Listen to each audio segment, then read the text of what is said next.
Hervé, Paul. 1000 € la seconde jouée. Vous me dites que c'est pas un fiasco retentissant. Vous avez 1 minute, mais pas 1 minute pour vous convaincre, 1 minute pour vous noyer. On vous laisse la parole. Alors là, je trouve que la manière de présenter les choses est assez scandaleuse. Parce qu'évidemment, vous voulez 1000 €, c'est mesquin, c'est rien du tout. Vous avez pris Pogba, pourquoi? Parce que vous êtes dit, c'est peut-être quelqu'un qu'on va pouvoir relancer. Il a été gratos, donc pas payant. 200 000 €, c'est rien pour un joueur de ce calibre-là. Il y a des joueurs largement moins forts qui gagnent beaucoup plus que lui. Simplement, vous allez dire, on va tenter quelque chose. C'est pas énormément d'argent pour Monaco, mais on tente de pouvoir relancer un joueur de calibre de Pogba.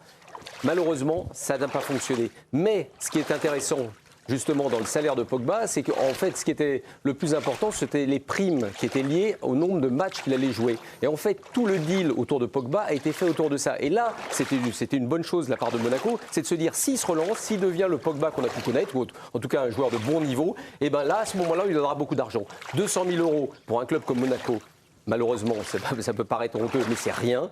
Et donc aujourd'hui, ils ont tenté un coup, ça n'a pas fonctionné. Voilà, tout simplement. Mais c'est certainement pas un fiasco. Rappelons que pendant votre discours et votre minute, Pogba vient d'approcher 60 000 €. C'est une manière quand même de dire aux gens de voter contre moi, c'est pas très sympa. Pas du tout. Pas du genre à orienter. Pas du tout. Pas du tout. Pas du tout. Est-ce qu'il s'est noyé ou non, notre Hervé? On va se faire un petit habillage. Et voilà. Est-ce que la noyade a été franche? Est-ce qu'il a coulé à pic ou non? Est-ce que vous avez été encore convaincu? Laure Le Pailleur. Oui ou non? Non. Non, ok. Donc il s'est pas noyé? Ah non, je suis pas convaincue. Ah oui, d'accord, donc il s'est noyé. Il s'est noyé ou pas, votre président? Comme Pogba, un fiasco. Noyade retentissante. Il est au fond de la piscine. Il va pas remonter, je te le dis tout de suite. Il y a un bloc de béton. Attendez. Non, mais 30 ans d'amitié, Attends. Bernard Léonce, lui, Je te ramène en bagnole, ne l'oublie pas. quand faut jeter une bouée de Tu sauvetage. allais me l'enlever parce que c'est mon argument. Je vais dire contrat, il m'a convaincu Ah ouais. parce qu'il me ramène en voiture. D'accord. Non, pour être sérieux 2 secondes, oui, il m'a convaincu. Il vous a convaincu? Tout à fait de son avis. Ah ouais? On peut t'entendre, docteur Love? Bah pour les mêmes arguments. Non, pour les mêmes arguments. Non, il en a Mais oui, peut-être d'autres. mais parce que on a quand même oublié ce que qui était Paul Pogba, c'est selon les optimistes ou les pessimistes, et que où il tombe, dans quel club, c'est l'AS Monaco, et c'est quoi les tarifs d'un joueur de niveau international champion du monde comme Paul Pogba? Il aurait pu aller n'importe où ailleurs. J'exagère un peu, mais il avait d'autres destinations, d'autres points de chute pour beaucoup plus de salaire fixe, et il a accepté de faire un deal gagnant-gagnant. Je rappelle quand même que pour savoir ce que coûte globalement un joueur, il faut rajouter aussi son indemnité de transfert. C'est-à-dire qu'il y a un amortissement sur un joueur. Là, Il l'a rappelé d'entrée. Mais là, tu bien sûr, n'as aucun amortissement, et il vient pour 200 000 €, ce qui est une somme très très importante, j'en conviens, mais c'est à Monaco, mais c'est Paul Pogba, et il a fait un deal gagnant-gagnant. Bravo. Donc maintenant, malheureusement, c'est perdant-perdant. Brillant, je dis oui pour lui. Bravo, brillant. Très bien. Dave Apado, là, je sens que ça va aller mal. Sur Pogba. Oh, l'œil est noir. Quand il est comme ça, en général, J'espère qu'il y a beaucoup de supporters ses arguments monégasques qui nous regardent. Parce qu'ils ont dû être rassurés que finalement, c'était quasiment même une bonne affaire et une bonne idée. Non. Une opération. N'exagérons rien. Dans l'opération Je blanche. force un peu. Oui, légèrement. Ouais, non, pour moi, c'est un véritable fiasco sur tous les plans, qu'il soit sportif, même en termes d'image, parce qu'a commencé à très vite circuler cette idée, moi, que je trouvais folle dès l'été dernier, de penser que Pogba, au bout de quelques matchs, ça suffirait peut-être même pour qu'il retourne en équipe de France. Ça a plombé aussi pas mal l'AS Monaco, qui, dans ce secteur de jeu, avait besoin de renforts. Parce que Zakaria avait des problèmes physiques. Du coup, il n'y avait que 2 joueurs disponibles, plus Pogba. Pour renforcer ton secteur, c'est une riche idée de prendre Pogba, qui était tout le temps blessé avant même d'être suspendu. Donc, pour moi, non, évidemment que c'est une très, très mauvaise affaire d'avoir fait venir Pogba. S'il avait été payé au match, admettons, mais c'était même pas le cas. C'est un peu l'idée, hein. Pardon? Oui, à ce tarif-là, c'est l'idée. Quasiment. Oui, j'ai compris l'idée Oui, mais des par primes, rapport au etc. passif, du joueur, c'est forcément, même en mettant ce montant-là, c'est une prise de risque. Aujourd'hui, il y avait aucune certitude sur le fait qu'il puisse revenir. Franchement, moi, c'est un joueur que j'adorais. Tout le monde. Franchement, c'est voilà. Tout le monde l'adore. C'est même triste en fait. Moi, j'ai trouvé ça triste. Voilà, c'est exactement. triste. En fait, c'est vraiment triste pour lui d'en arriver à cette situation. Mais c'est vrai que peut-être dans la négociation, quand on regarde justement aujourd'hui la publication des salaires, où le salaire moyen, il est quand même en dessous du côté de Monaco, c'est quand même de l'argent investi. Et effectivement, par rapport à la prise de risque, et même s'il a derrière lui ce passé de top joueur, de champion du monde, à un moment donné, peut-être qu'il aurait fallu le mettre moindre et rentabiliser davantage s'il avait joué. Oui, mais là, vous liez, vous, le fiasco au fait qu'il soit payé à la minute. Le fiasco, vous pouvez me dire... Non, c'est un calcul, attention.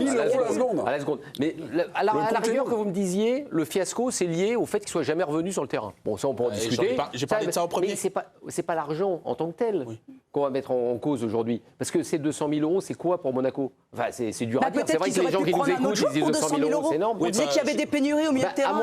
À mon avis, je suis pas trop d'accord avec ce que tu dis, parce que sur un gros transfert d'un joueur de milieu, parce que tu cherchais un milieu de terrain, si tu veux un vrai bon milieu de terrain, ça coûte beaucoup d'argent, et surtout, s'il faut le payer en transfert, c'est énorment d'argent. C'est beaucoup plus que les 200 000 euros. Oui, bien sûr. Tu dis Monaco n'était pas à ça près, mais le fait est qu'ils ont fait justement uniquement des paris d'ailleurs ici, etc. Le fait est que pour eux, en ce moment, Monaco, ils ont les reins serrés. Ils ont vraiment les... comment dire les, ils comptent leur argent. Quoi. Exactement. Et Fati, c'est combien Fati, c'est... Pardon le pari que tu as fait sur Fati, qui était quand même beaucoup plus sécurisé, il y a combien d'écart entre Pogba et Fati? Il y a 50 000 euros. Oui. Ouais, mais il y a quand même il y en a un qui a 21, 22 ans. Oui, c'est pas la même perspective. Non, mais Éric Blanc. moi, je vous ai entendu qui défendait Pogba. Ok, c'est un super joueur. Mais moi, dès le début, parce qu'on avait eu un débat il y a un an et demi, peut-il revenir en équipe de France? J'avais dit non. Mais évidemment. T'es dopé, 3 ans d'arrêt. D'accord. Toi, tu me dis 200 000. Ils ont trouvé des bonnes pioches à Monaco, parce que c'est quand même de l'argent. Panikelli, l'avancement de Kessel. Il est 120 000 euros. Or, il ne joue pas milieu de terrain, c'est le meilleur buteur. Donc à 200 000 quand même, tu peux dégoter un mec. Oui, combien de transferts? Combien? 15, 16. Oui, enfin, il a 21 ans. Il a 21 ans. Des deux espagnols. Oui, mais équipe d'Argentine. Titulaire. non, pas du tout. Non, pas titulaire, mais il rentrait dans l'équipe d'Argentine, il s'est blessé. Mais pas du tout. Enfin, Non, 15, la prospection. Il est en équipe d'Argentine, il s'est blessé. Scaloni pleurait de l'avoir perdu pour la Coupe du Monde. Donc, non, mais toi, oui, mais il y a des mecs qui voient avant toi. Ils voient l'invisible, ce que tu vois pas. Mais pour terminer. Non, mais c'est pas grave. Tu vas au. Je parle de football fiction. Mais non. Là, on parle d'argent. Détection. Je termine sur Pogba. Attendez. Et terminé, Eric. Donc, sur Pogba. Il est où aujourd'hui, Panicelli? Rappelle-moi. Mais il est pété. Ah, d'accord, ok. Et en 2023, il avait eu quoi, Panicelli? Explique-moi. La même Les croisés de 21 ou 22 Donc tu m'expliques que les gens, ce sont des enfin, moi, j'y comprends il se trompe, l'Argentine. Tu as mis 16 000... Non, c'est pas du tout ce que je dis. J'adore Panicelli. Et puis il est nul à Strasbourg. Et puis c'est pas grave qu'ils perdent. Ils sont à la course, ils pleurent... Les gars. Moi, je parle de Pogba. Ok, non, on va attendez, pas parler de l'Argentin. Mais non, mais tu... on s'en fout de Panicelli, c'est un exemple. 3 ans d'arrêt. Moi, je trouve dans ce milieu-là... Et avant ces 3 ans, déjà beaucoup blessés. Oui, mais tu aurais pu trouver au match, puisque c'est la nouvelle mode, et non pas, et donc baisser encore le salaire à 70 000, 80 000. Il aurait refusé, il serait parti en Arabie Saoudite ou ailleurs, pourquoi pas, mais il n'y avait pas 50 000 clubs de haut niveau qui le voulaient. Il faut arrêter. Vous me racontez quoi? Le Père Noël? Vous me faites quoi? Vous êtes des ravis de la crèche?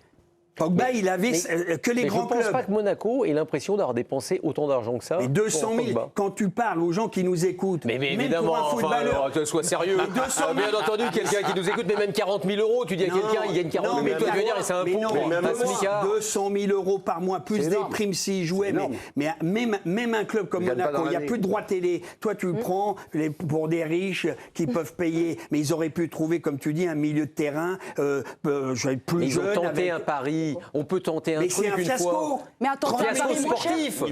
Non, lui, c'est un fiasco sportif, pas financier. Pour lui, c'est pas un fiasco. Il est gagnant-gagnant. Lui, il tente, il trouve un club, il s'entraîne, il prend 200 000. Le fiasco, il est pour Monaco, il n'est pas tellement pour lui.